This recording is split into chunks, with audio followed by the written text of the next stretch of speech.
Hi friends, எல்லாருக்கும் வணக்கம். Welcome to Keethu cooks. இன்றைக்கி நம்ம ஒரு இன்ட்ரெஸ்டிங்கான ரெசிபியை பார்க்கலாம். ரொம்ப சூப்பராக அருமையான பல ஹெல்த்தியான விஷயங்களை உள்ளடக்கிய குஞ்சு கருவாடு தொக்கு தான் நம்ம இன்றைக்கி பார்க்க போகிறோம். இந்த குஞ்சு கருவாட்டுக்கு தொக்கு வந்து பார்த்திங்கன்னா இன்க்ரீடியன்ட்ஸ் ரொம்ப கம்மி தாங்க. அதே சமயத்தில் டேஸ்ட் வந்து பக்காவாக சூப்பராக இருக்கும். அது மட்டும் இல்லை, இதில் ஏகப்பட்ட மருத்துவ பலன்கள் நிறையா இருக்குது.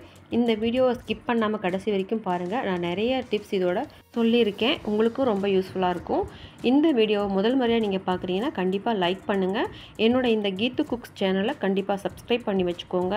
கூடவே இருக்க பெல் ஐக்கானில் ஆல் ஆப்ஷனை கிளிக் பண்ணி வச்சுக்கோங்க. என்னோடய வீடியோ உங்களை தொடர்ந்து வந்து சேரும். ஃபுல் வீடியோ பாருங்கள். கண்டிப்பாக எனக்கு இது ரொம்ப யூஸ்ஃபுல்லாக இருக்கும். வீடியோ பிடிச்சிருந்தா உங்கள் ஃப்ரெண்ட்ஸ் அண்ட் ரிலேட்டிவ்ஸ்க்கு ஷேர் பண்ணுங்கள்.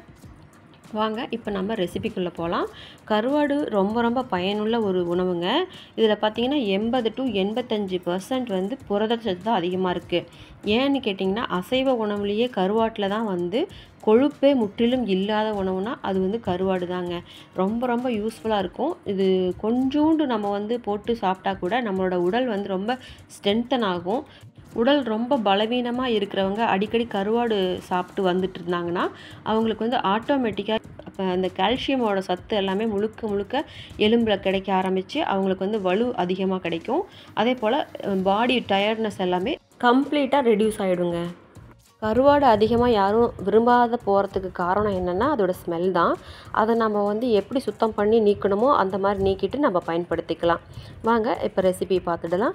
ஒரு பெரிய கடாயில் ஒரு 5 ஸ்பூன் அளவுக்கு குக்கிங் ஆயில் விட்டுக்கலாம். நல்லெண்ணெயோ அல்லது குக்கிங் ஆயிலோ அது உங்களோட ஆப்ஷனல் தான்.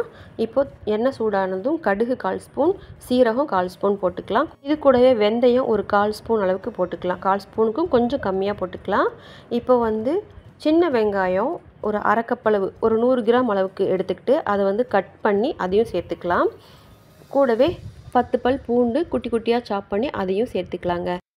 காரத்துக்கு வரமிளகாய் 3 கிள்ளி சேர்த்துக்கலாம், விதை இல்லாமல் சேர்த்துக்கலாம். இப்போது இதெல்லாம் நல்லா எண்ணெயில் வதக்கி விட்டுக்கலாங்க. வெங்காயம் கண்ணாடி பதம் வர வரைக்கும் வதக்கினா போதுங்க. அந்தளவுக்கு வதங்கினாலே நல்லா நமக்கு பிரிஞ்சு வந்துடும். பாருங்கள், ஒன்றோட ஒன்று இல்லாமல் நல்லா வதங்கி வந்துட்டுருக்கு.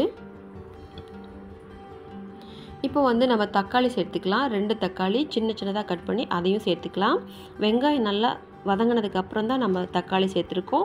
தக்காளி நல்லா ஸ்மாஷ் ஆகி வதங்கி வரட்டும். தனியாக தோல் தனியாக சதை தனியாக நல்லா பிரிஞ்சு வர அளவுக்கு நம்ம வதக்கி விட்டுக்கலாம். தக்காளி நல்லா ஸ்மாஷ் ஆகி அதில் இருக்க தண்ணியெல்லாம் சுண்டி தோல் தனியாக சதை தனியாக பிரிஞ்சு வந்ததுக்கப்புறம் வதங்கி அதுக்கப்புறமா நம்ம அடுத்த பொருள் சேர்க்கும் போது என்னென்னா ஒரு 2 நாள் கூட இந்த தொக்கு வச்சு நம்ம சாப்பிட்டுக்கலாம். இப்போது ஒரு 5 மினிட்ஸ் ஆட்டம் நல்லா குக் ஆகட்டும். மூடி வச்சு சிம்மில் வச்சுக்கலாம். லோ ஃப்ளேம்லேயோ அல்லது மீடியம் ஃப்ளேம்லேயோ வச்சுக்கலாம். இடையிடையே நம்ம கிளறி விட்டுக்கணும். இப்போ ஓரளவுக்கு எண்ணெய் பிரிஞ்சு வர அளவுக்கு வதங்கிட்டுருக்கு. இன்னும் கூட நல்லா நமக்கு ஸ்மாஷ் ஆகி வதங்கி வரட்டும். மறுபடியும் ஒரு 2 நிமிஷம் போல் நம்ம மூடி விட்டுக்கலாம். அப்பப்போ எடுத்து நம்ம கிளறி விட்டுக்கிட்டோம்னா அடி பிடிக்காமல் பார்த்துக்கலாம். நல்லாவே வதங்கி வந்துட்டுருக்கு. இப்போ நம்ம வந்து மசாலாலாம் ஆட் பண்ணிக்கலாம். பாருங்கள், எண்ணெய் பிரிஞ்சு வந்து அடி பிடிக்கிற அளவுக்கு வெந்து நல்லா ஸ்மாஷ் ஆகிடுச்சு. இப்போது மஞ்சள் தூள் அரை டீஸ்பூன் அளவுக்கு உப்பு சேர்த்துக்கலாம். ஏன்னா ஆல்ரெடி வந்து கருவாட்டில் உப்பு இருக்கும். அதனால் இப்போதைக்கு அரை ஸ்பூன் அளவு மட்டும் உப்பு சேர்த்துக்கலாம். 3 ஸ்பூன் அளவு மல்லித்தூள், 3 ஸ்பூன் அளவு காஷ்மீரி மிளகாத்தூள், 2 ஸ்பூன் அளவுக்கு மிளகாத்தூள், வெறும் மிளகாத்தூள் ஆட் பண்ணிக்கலாம். இப்போது இந்த மசாலாவை நல்லா மிக்ஸ் பண்ணி விட்டுக்கலாம். ஆல்ரெடி நம்ம வந்து ஃப்ளேம் வந்து லோவில் தான் வச்சுருக்கோம். அடிப்பிடிக்காது. பச்சை வாசனை போகிற வரைக்கும் நம்ம வதக்கி விட்டாலே போதும்.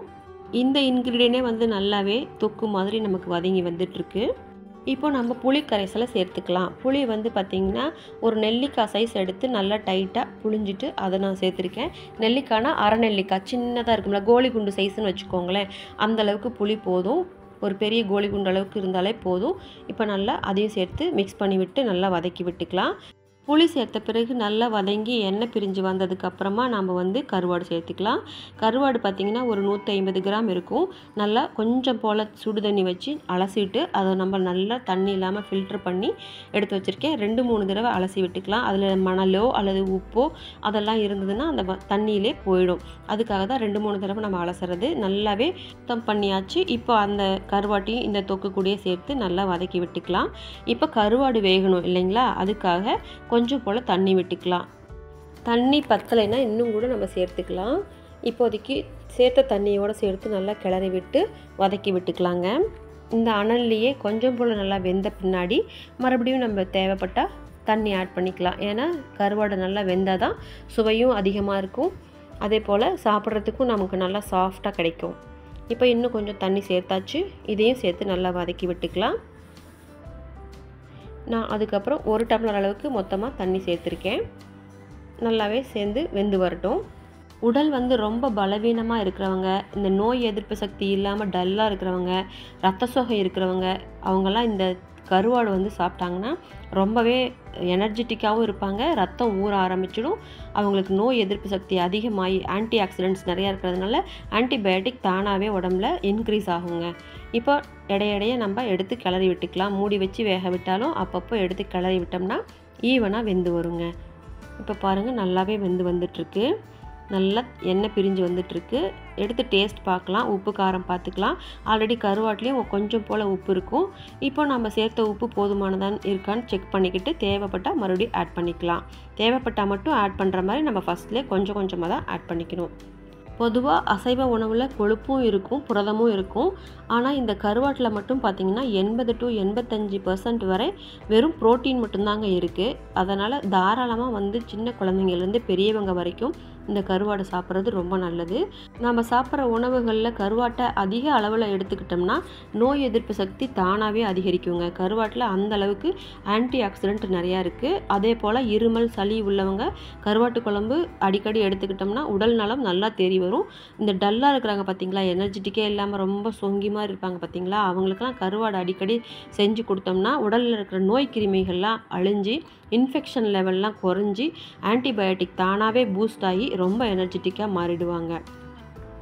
அதே போல் அடிக்கடி நம்ம கருவாடை பயன்படுத்தினா இரத்த விருத்திக்கு ரொம்ப நல்லதாக இருக்கும். நம்ம உடம்புல வாய்வு பிடிப்பு, பசி மந்தம், மூட்டு வலி, அரிப்பு, வயிறு உப்பசம் இந்த மாதிரி உபாதைகள்லேருந்து டோட்டலாகவே நம்ம வந்து விடுபடலாம்.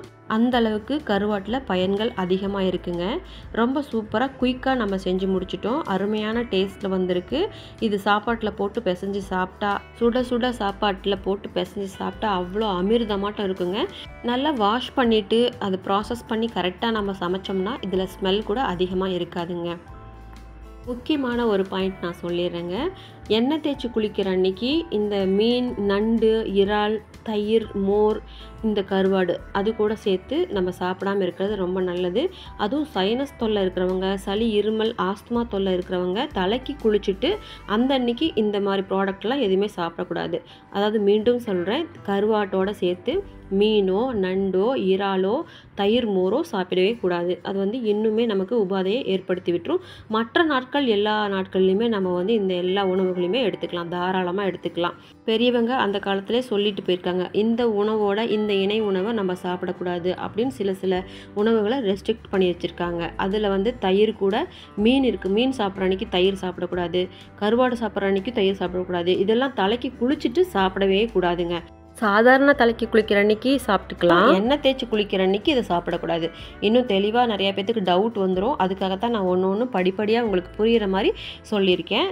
இந்த வீடியோவில் உங்களுக்கு பயனுள்ள தகவல்கள் நிறையாவே இருக்குது. நீங்கள் தயவுசெய்து சொல்கிற அத்தனை விஷயத்தையும் நீங்கள் வந்து செக் பண்ணி பார்த்து கூட நீங்கள் ஃபாலோ பண்ணிக்கலாம்.